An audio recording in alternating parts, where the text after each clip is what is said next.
Welcome back to Askewed Reviews, and we have another fan request for today, and it is for the 1998 drama comedy romance Ever After a Cinderella Story. Here is your trivia question for today. Da Vinci is not the only historical figure in this movie. What historical duo appears at the beginning and end of the film? The answer will be at the end of this video. At the beginning of the film, we meet a young girl named Danielle. Danielle's mother unfortunately has passed away, and now she has just her father left. But her father is recently coming home from a trip where he has brought someone with him.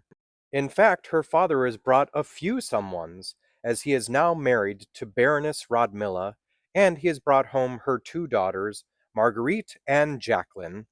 Unfortunately, soon after that, her father does pass away.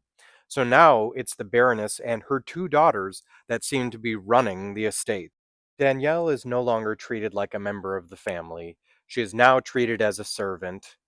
She only wishes for one thing, to be loved. One day, Danielle runs into a horse thief, or at least who she believes is a horse thief, when it is actually Prince Henry.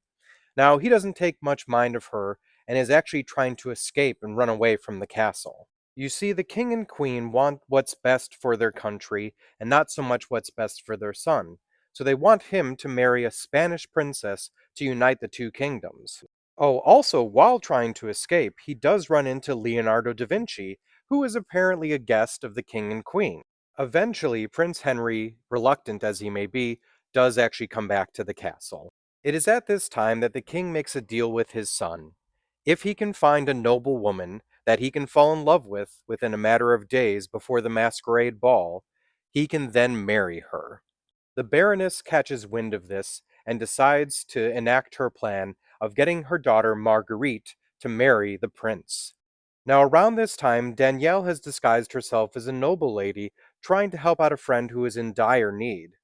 She mistakenly runs into the prince and announces herself as Countess Nicole de Lancret, which is actually her mother's name.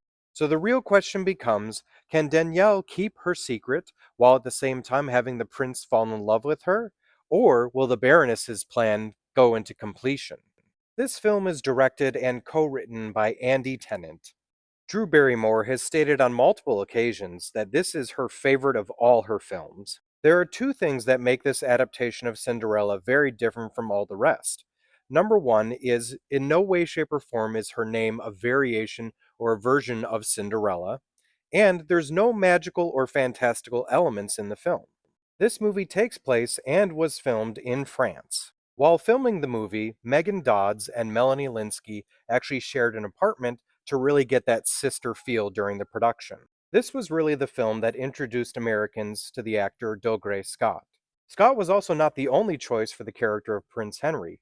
Jude Law and Johnny Lee Miller were also up for the role. Patrick Godfrey was a fun addition to the film as Leonardo da Vinci. In fact, they got quite a few things right about da Vinci.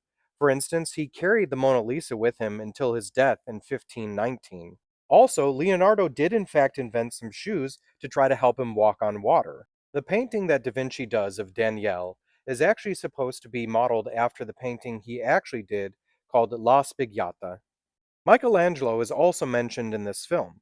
Leonardo states that he was actually the second choice for the king and queen to have as a guest. Michelangelo was first, but he was unfortunately trapped under a ceiling in Rome. This is, of course, a reference to the Sistine Chapel that Michelangelo was painting the ceiling of. There's also a reference to King Henry VIII in this film. The Queen mentions that divorce is only something they do in England, which is, of course, a reference to the fact that Henry VIII created or at least facilitated divorce so that he could then leave his wife to marry Anne Boleyn. There's a scene in the film where Danielle and Henry run into some bandits. The bandits tell Danielle that anything she can carry she can take with her, so she picks up Henry. In actuality, Drew Barrymore was not actually able to carry Dougray, so they put a harness on him for the scene. Now, what's interesting about this sequence is that this actually comes from a legend from 1140 AD, where King Conrad III defeated Duke of Welf and placed Weinsberg, Germany, under siege. Now, the wives of the besieged were told they could leave with whatever they could carry, and they chose their husbands. Now, the king's men were worried about this and asked what they should do.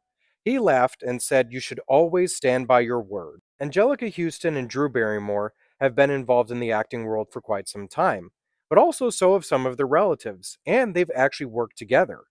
For instance, Houston's father, John Houston, directed Drew Barrymore's great uncle, Lionel Barrymore, in the film Key Largo, made in 1948. Also, Drew Barrymore's great aunt, Ethel Barrymore, acted alongside Angelica Houston's grandfather, Walter Houston, in the film The Great Sinner, made in 1949. Another thing I have to mention in this film is the costumes, especially the ones used at the masquerade ball. For instance, Baroness Rodmilla and Marguerite both have costumes that involve horns of some sort, probably leading to the fact that both of them are devilish.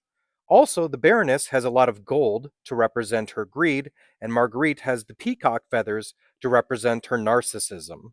Jacqueline appears in the costume of a horse at the party, and the horse is oftenly known as being humble but strong. And of course, you can't forget Danielle with her angel wings, as she is such a good person. If you can't get enough of the film, I don't know how hard it is to find, but there is apparently a musical version of it that exists out there, but I don't know what stage productions do it. So when it comes to the film Ever After, A Cinderella Story, I think this is a fantastic movie. In my opinion, it's my favorite adaptation of the Cinderella story. I felt it had great acting, a really good story, and it was really just a good movie altogether. So I'm actually going to give this one a 5 out of 5. Now, as for the trivia question from the beginning of this episode, Da Vinci is not the only historical figure in this movie.